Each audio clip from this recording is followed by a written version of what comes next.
続きまして山下茂子さんの日本3.11節集会報告と北総線の日本人妻たちの人権現況についてのお話に移りたいと思います。それでは始めさせてください。皆様こんにちは。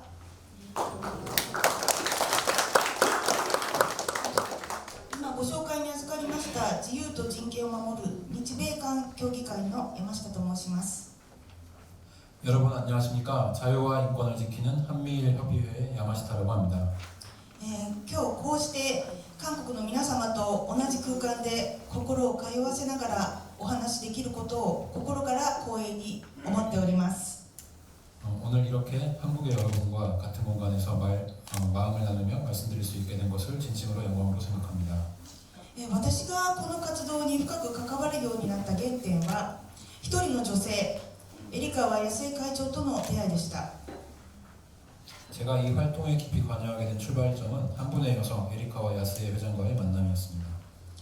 エリカワ会長はかつて池田文子という名前で北総事業で北朝鮮に渡った日本人妻の里帰り運動に情熱を持って人生をかけて取り組んでこられた方です。 에리카와 회장께서는 과거 이케다 후미코라는 이름으로 북송 사업으로 북한에 건너간 일본인 아내들의 귀국 운동에 평생을 바쳐오셨습니다. 北総事業、それは人道という甘い言葉に包まれながら日本人妻も在日コリアンも多くの人が騙され引き裂かれ涙と苦しみだけを残した深い深い悲劇でした。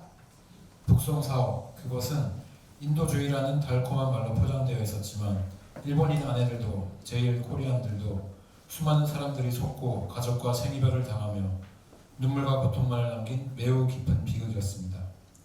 約6000名の日本人妻とその家族が3年で帰れるという約束を信じて北朝鮮へ渡りそのまま家族と引き裂かれてしまいました。 약 6,000명의 일본인 아내와 그 가족들이 3년이면 돌아올 수 있다는 약속을 믿고 북한으로 건너갔지만 결국 가족과 영원히 헤어지고 말았습니다. 北朝鮮当局の検閲をすり抜けて届く手紙には読むだけで胸が張り裂けそうな言葉が並んでいました。 북한 당국의 검열을 피해 전달된 편지들에는 읽는 것만으로도 가슴이 찢어질 듯한 말들이 적혀 있었습니다. その中の日本人妻のお一人である、陸川文子さんの手紙にはこう書かれていました。 그 중에 일본인 아내 리쿠카와 후미코 씨의 편지에는 이렇게 쓰여 있었습니다. ああ、本当に会いたい。会いたくて羽があったら今すぐでもあの海を渡って鳥になっても行きたいのに。 아, 정말로 만나고 싶습니다. 너무나 만나고 싶어서 날개가 있다면 지금 당장이라도 그 바다를 건너 새가 되어서라도 가고 싶습니다. この言葉を読むたびに私は海の向こうで泣きながら家族を思い続けた女性の姿をまるで自分の目で見ているような気持ちになります。 이 글을 읽을 때마다 저는 바다 건너편에서 눈물을 흘리며 가족을 그리워하던 한 여성의 모습을 마치 제 눈으로 보고 있는 듯한 마음이 듭니다. 1985年エリカワ会長はこの思いを伝えるために映画「鳥を翼を貸して」を制作しました。 1985년 에리카와 회장께서는 이 마음을 전하기 위해 영화 새야 날개를 빌려다오를 제작하셨습니다.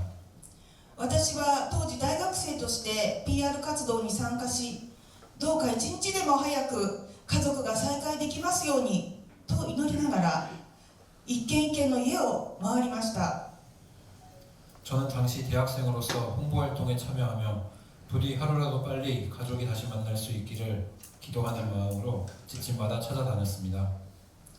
この時のことは今でも忘れられない思い出の一つです。 이때의 기억이 지금도 잊을 수 없는 소중한 추억입니다. そして時は流れ私は10年ほど前に再びエレカワ会長と出会い共に活動するようになりました。 그리고 시간이 흐른 뒤 약 10년 전 저는 다시 에리카와 회장을 만나 함께 활동하게 되었습니다. 2019年私たちは自由と人権を守る日米韓協議会を立ち上げました。 2019년 저희는 자유와 인권을 지키는 한미일 협의회를 설립했습니다.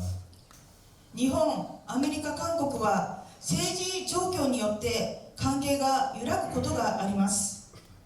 한미일 관계는 정치 상황에 따라 흔들릴 때가 있습니다.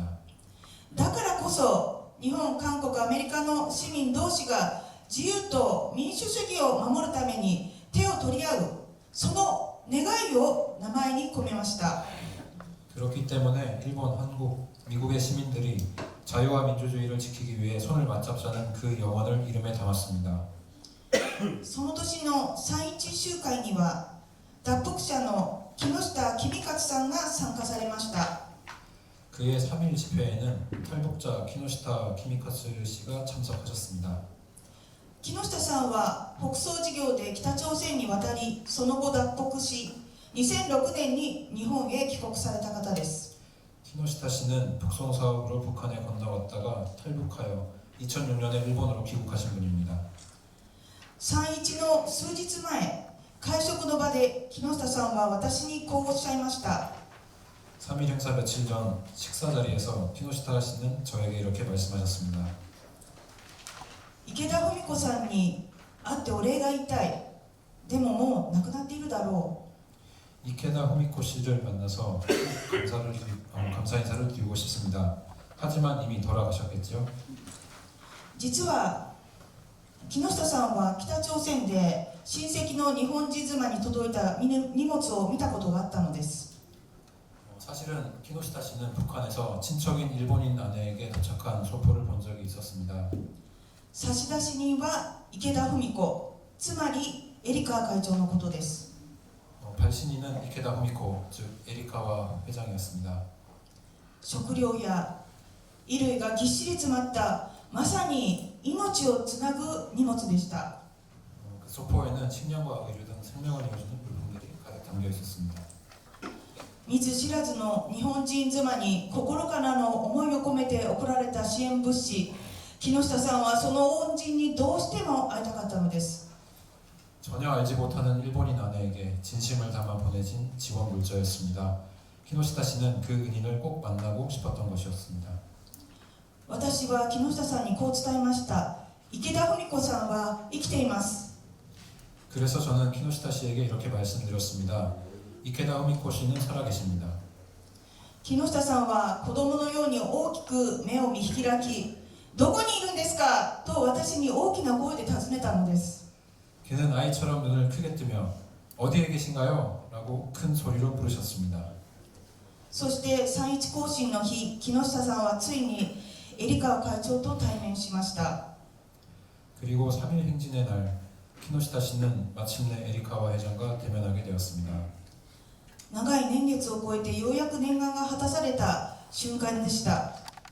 긴 세월을 넘어 이루어진 간절한 소망의 순간이었습니다. その場に立ち会った私も胸が熱くなりました。 그 자리에 함께했던 저 역시 가슴이 뜨거워졌습니다. 北朝鮮に残された人々の痛み、家族を思い続けた日本人妻の涙、そしてそれを支えようとした人々の真心、その全てが一つになった、つながった瞬間を見たとき、私は心の底から思ったのです。 북한에 남겨진 사람들의 아픔, 가족을 그리워하며 살아온 일본인 아내들의 눈물, 그리고 그들을 돕고자 했던 사람들의 진심, 이 모든 것이 하나로 이어지는 순간을 보며 저는 마음 깊이 느꼈습니다. この問題に向き合わなければならない、私もこの痛みを背負う一人にならなければならないと。 이 문제를 외면해서는 안 된다. 나 역시 이 아픔을 짊어지는 사람이 되어야 한다. この出来事が大きなきっかけとなり、私は北朝鮮の人権問題に本格的に関わるようになりました。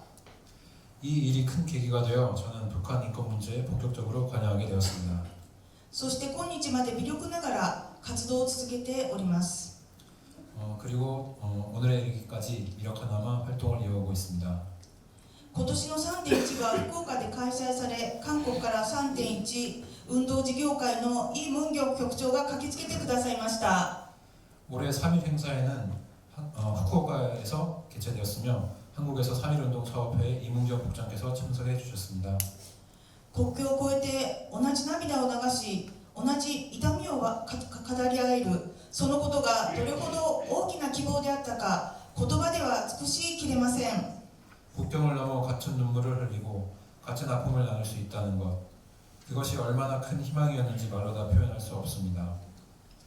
日本と韓国は時にすれ違うことがあります。しかし3.11運動の精神、自由を求める心は私たちを確かに結びつけています。 일본과 한국은 때로 엇갈릴 때도 있습니다.